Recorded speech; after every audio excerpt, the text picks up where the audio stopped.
सुबह करीब 10 बजे का वक्त था। शंभू बॉर्डर पर कल के मुकाबले ज्यादा किसान जुटे। शंभू बॉर्डर के फ्लाईओवर पर किसानों का रेला था, तभी अचानक भीड़ में भगदड़ मच गई। हरियाणा पुलिस की तरफ से सिक्योरिटी फोर्सेस ने जबरदस्त आंसू गैस की शेलिंग शुरू की है और जो आसमान में धुआं आप देख रहे हैं, ये धुआं उसी शेलिंग का है जो हरियाणा के बॉर्डर की तरफ से की जा रही है। और ये 500 मीटर का वो बॉर्डर है जिस पर लगातार किसानों को रोकने के लिए प्रदर्शन चल रहा है। सीधी तस्वीरें, आंसू गैस के शेल छोड़े गए हैं, लेकिन किसानों ने साफ कह दिया है कि वो आगे बढ़ेंगे, पीछे नहीं हटेंगे। जैसे सिक्योरिटी फोर्सेस को रीइंफोर्समेंट मिल रहा था, ठीक वैसे ही किसानों को मिलने लगा। लोग और जुटने लगे, पुलिस के लिए चैलेंज बढ़ने लगा। और शंभू बॉर्डर पर इसी तरह के हालात हैं। हजारों किसान यहां पहुंचे हुए हैं और हजारों किसानों के बीच में सिक्योरिटी फोर्सेस के लिए चैलेंज ये है कि कैसे उन्हें रोका जाए। अनाउंसमेंट देख सकते हैं आप, ये हो रही है। दोनों बड़े लीडर किसानों के मेरे सामने खड़े हैं, सरवन सिंह पंधेर, सुरजीत सिंह डल्लेवाल। दोनों लगातार बोल रहे हैं कि हाईकोर्ट ने भी कहा है कि रोका नहीं जा सकता किसानों को अपनी मांगों के लिए। अनाज उगाने वाले किसानों की राहों में लोहे के शूल बिछाए गए, लेकिन किसान रुके नहीं, थके नहीं। बढ़ते कदमों के साथ हौसला और बढ़ता गया। काफी जुगत भिड़ानी पड़ेगी क्योंकि 2002 के आंदोलन को देखते हुए इस बार ना सिर्फ अंबाला और जहां पर मैं मौजूद हूं पटियाला, इन दोनों जिलों की सरहद पर जो पंजाब और हरियाणा को बांटती है, ना सिर्फ वहीं पर इस तरह के इंतजाम है, बल्कि इसके आगे अंबाला के बाद कुरुक्षेत्र में, करनाल में, पानीपत में, सोनीपत में और फिर सिंघू बॉर्डर आता है। हर जिले की पुलिस ने किसानों को रोकने के लिए इंतजाम कर रखे हैं। सिस्टम के गोले किसानों की आंसू न निकाल पाए। ग्राउंड जीरो पर किसानों ने इसकी गजब की काट निकाली। इधर गोला गिरा, उधर गीली बोरी से ढक दिया गया। सिक्योरिटी फोर्सेस के वाटर कैनन को देसी जुगाड़ से टक्कर दी गई। पानी का इंतजाम भी इधर कर लिया गया है ताकि उधर से आंसू गैस चलेगी तो कैसे उसको पानी के जरिए खत्म करना है, आंसू गैस के प्रभाव को कम करना है। जितनी दूर तक नजर जाती है, जहां तक तस्वीरें देखते हैं, वहीं तक ट्रैक्टर, गाड़ियों का रेला, किसानों की भीड़ नजर आ रही है। दूर दराज के गांव से लोग यहां पर पहुंचे हुए हैं और सिर्फ मकसद एक ही है, कैसे दिल्ली पहुंचा जाए। कभी किसान तो कभी जवान एक दूसरे पर भारी पड़ते दिखे। तभी अचानक फिर से टीयर गैस के गोलों की धुआंधार बौछार हो गई। जिस तरह से केंद्र की सरकार हमारे ऊपर जबर कर रही है, ये बुलेट SLR की बुलेट चलाई गई हमारे ऊपर, इस तरह से हंजू गैस जो हमारे ऊपर नहीं चलाना चाहिए, ये प्लास्टिक की गोलियां उन्होंने इस्तेमाल की और ये रबड़ की गोलियां, ये हमारे ऊपर हो रहा। तकरीबन 5 मिनट तक लगातार आंसू गैस के शेल छोड़े गए हैं, लेकिन किसानों ने साफ कह दिया है कि वो आगे बढ़ेंगे, पीछे नहीं हटेंगे। एक तरह से शंभू बॉर्डर पर सम्मान की लड़ाई चल रही है। सम्मान किस चीज का है? आंसुओं का सम्मान है। एक तरफ सिक्योरिटी फोर्सेस किसानों को रोकने के लिए अपने फर्ज और सम्मान की लड़ाई लड़ रहे हैं, तो दूसरी तरफ किसान अपनी मांगों को मनवाने के लिए दिल्ली कूच करना चाहते हैं, इसलिए ये उनके सम्मान की लड़ाई बन गई है। शंभू बॉर्डर पर 3000 से ज्यादा ट्रैक्टर पहुंचे हैं, जिनकी लाइन करीब 2 किलोमीटर लंबी है। किसान नेताओं के, किसान संगठनों की यही खूबसूरती है और ये आगे तभी बढ़ते हैं जब इनके संगठन कहते हैं, और जब इनके संगठन ये कहेंगे कि आपको आगे ना बढ़ के यही रुकना है, ये यही रुकेंगे। रात का पड़ाव यही था, लेकिन आदेश आज यही है कि आगे बढ़ना है। लड़ाई सम्मान की है। एक तरफ जवान है, दूसरी तरफ किसान। किसान नेताओं की कॉल के बाद आज पहली बार सिंधु बॉर्डर पर महिलाओं ने भी मोर्चा संभाला। किसान मनजीत सिंह और करनैल कौर नए जत्थे के लीडर हैं। इरादे बुलंद हैं और मैसेज दिल्ली को एकदम क्लियर। उम्मीद सानू ये है, मंगा पूरियां करा के जावांगे, कितना मर्जी जोर लग जे, टाइम लग जे, असी शहीदी पा दांगे पर पुट्ठे नहीं मुड़ांगे।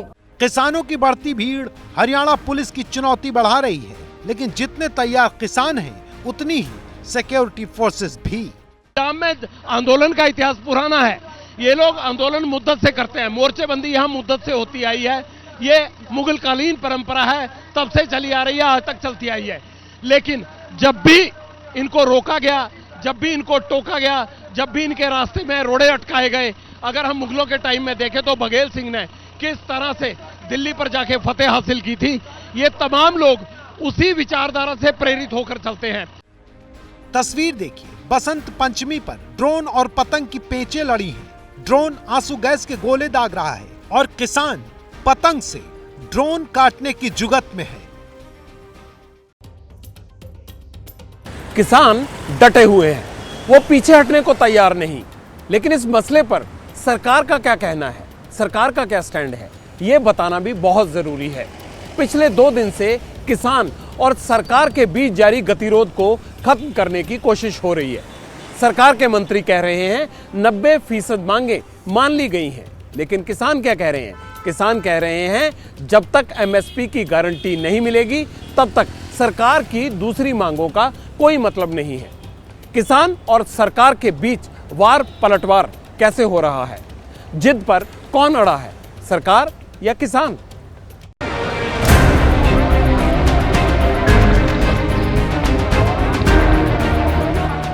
प्रदर्शन भी करना है, मांग भी रखनी तो शांति से रखें, बातचीत को जारी रखें।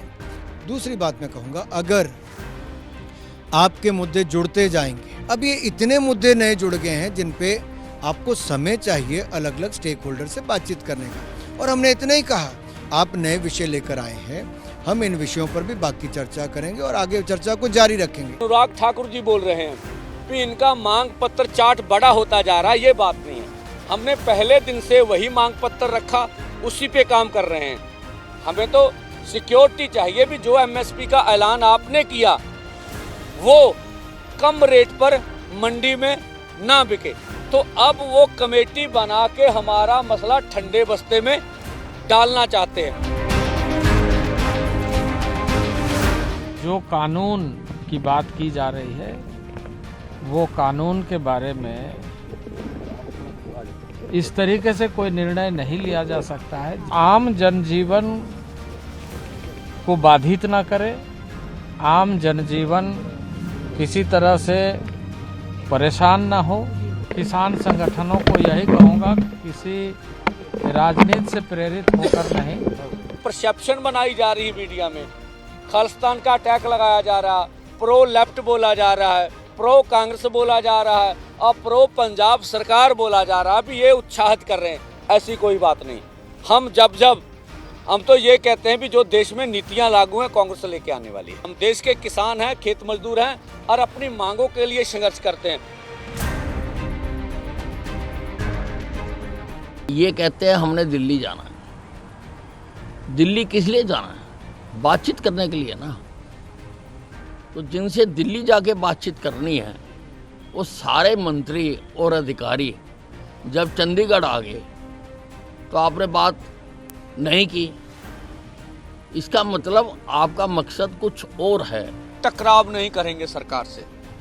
सरकार गोली मारे, लाठी बरसाए, सहेंगे दिल पर, ठीक है। आंसू गैस के करे वो कर ही रहे हैं सब कुछ हमारी ओर से। उधर फौज के जवान भी हमारे घरों से हमारे भाई हैं, पुलिस के जवान भी हमारे हैं, इधर भी हमारे हैं। तो इस समय तो जब लोकसभा का कार्यकाल समाप्त हो गया है तब कानून की मांग थोड़ी तकनीकी दृष्टि से विचित्र है, क्योंकि अब तो चुनाव की सूचना जारी होने वाली, तो सरकार कोई कानून बनाना भी चाहे तो नहीं बना सकती। तो मुझे लगता है कि जो लोग ये मांग कर रहे हैं उन्हें इस बिंदु पर विचार करना चाहिए कि जो उनकी मांग है वो आज लीगली पॉसिबल भी नहीं है। और जो हम बात रखना चाह रहे हैं वो भी कोई नई मांग नहीं है, वो सब की सब हमारे साथ की हुई कमिटमेंट है सरकार की, और उन कमिटमेंट के ऊपर सरकार का ध्यान दिलवाने के लिए हमने बार बार डिमांड काट दी है, लेकिन सरकार ने आज तक उनके ऊपर कोई किसी तरह की भी सीरियसनेस नहीं दिखाई।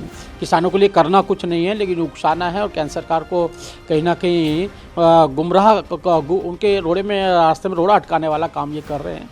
ये लोकतांत्रिक नहीं है। आंदोलन करना उनका अधिकार है, लेकिन किसी भी प्रॉपर्टी को, सरकारी प्रॉपर्टी को आघात पहुंचाना, यातायात को रोकना, ये उनका अधिकार नहीं है। सरकार उस पर कार्रवाई करेगी और देखेगी। रोड 4 दिन 5 दिन पहले से सरकार की ओर से बंद कर रखे हैं, तो किसान को बदनाम करने के लिए ये कहना कि किसान रोड पे आता है, किसी को दिक्कत नहीं आने दी, हमने तो कभी दिक्कत नहीं आने दी, लेकिन इन्होंने कील लगा रखे। आप आज जब मैं किसानों के बीच था तो उनका गुस्सा एक और बात को लेकर भी था। कई किसान कह रहे थे कि उनके खिलाफ दुष्प्रचार हो रहा है।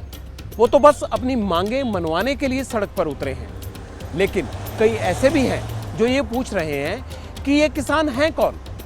क्या ये एक सियासी आंदोलन है या विपक्ष इस आंदोलन को हवा दे रहा है?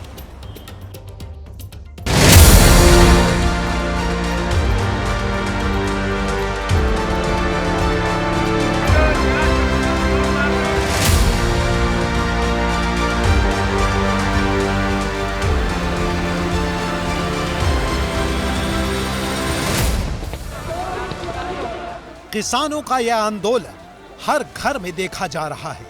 इसके बारे में बात हो रही है। पुलिस और किसानों के बीच संघर्ष की तस्वीरों पर लोगों की राय बट गई है। ऐसे में पब्लिक इंटरेस्ट के सवालों को बताने और उनका जवाब देने की जिम्मेदारी हमने उठाई है।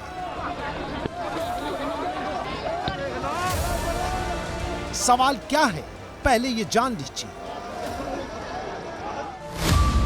आंदोलन करने वाले ये किसान कौन हैं?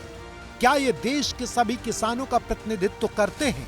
आंदोलन करने आए किसान अमीर हैं, गरीब हैं या फिर सीमांत? ये किसान खुद आए हैं या फिर आढ़तियों का प्रायोजित कार्यक्रम है? क्या ये किसान किसी राजनीतिक दल के समर्थक हैं या फिर केंद्र की मोदी सरकार के राजनीतिक विरोधी? चुनाव से पहले ही ये किसान आंदोलन करने के लिए क्यों उतरे? इन सवालों को आगे बढ़ाने से पहले किसान आंदोलन में मौजूद एक किसान नेता की बात सुन लीजिए। काफी चीजें क्लियर हो जाएंगी। तो एक बात आप लोग इस चीज को समझ लीजिए कि पंजाब का मुद्दा नहीं है। सबसे ज्यादा अगर इसकी जरूरत है तो हमें बिहार का है, क्योंकि मंडी सिस्टम वहाँ खत्म हो चुकी है। एमएसपी की गारंटी का मतलब ये समझ लीजिए कि धान हम 1600 रुपये में बेचते हैं, 1700 रुपये में धान इससे ज्यादा नहीं जाता। यानी बात सिर्फ पंजाब के किसानों की नहीं है। एमएसपी का मुद्दा देश भर के किसानों से जुड़ा है। लेकिन कुछ लोग हैं जो किसानों के ट्रैक्टर देखकर ये कह रहे हैं कि इन्हें एमएसपी की क्या जरूरत है, इनके पास तो पहले से ही काफी जमीन जायदाद है। तो ऐसा भी नहीं है। पंजाब में किसानों की पूरी पड़ताल पब्लिक इंटरेस्ट में हमने की है। एग्रीकल्चरल सेंसस 2015-16 के मुताबिक पंजाब में कुल करीब 11 लाख किसान हैं, जिनके पास 40 लाख हेक्टेयर जमीन है। इनमें 1,54,000 किसान सीमांत हैं, जिनके पास 93,000 हेक्टेयर जमीन है। ऐसे किसानों के पास औसतन प्रति किसान 1 हेक्टेयर से कम जमीन होती है। 2,07,000 छोटे किसानों के पास 2,90,000 हेक्टेयर खेती वाली जमीन है। छोटे किसान औसतन 1 से 2 हेक्टेयर जमीन के मालिक हैं।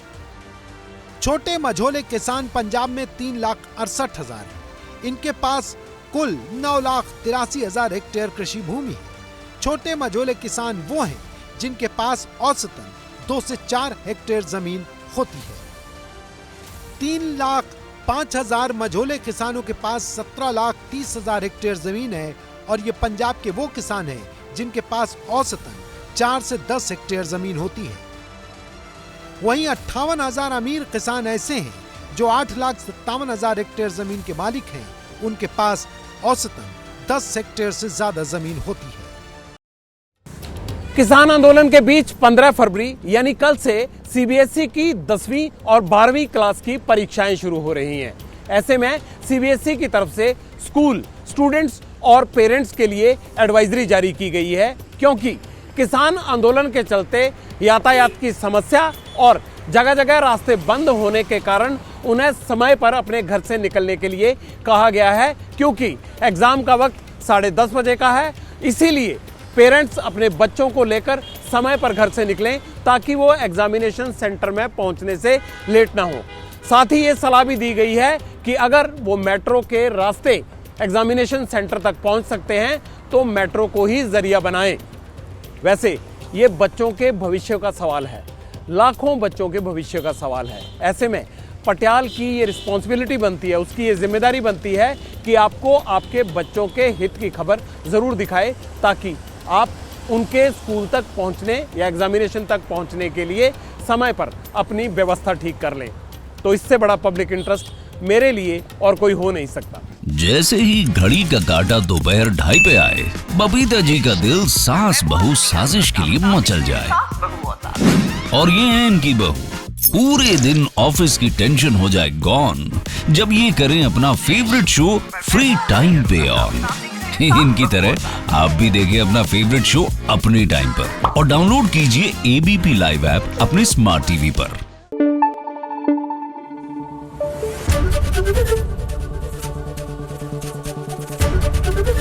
एबीपी न्यूज आपको रखे आगे।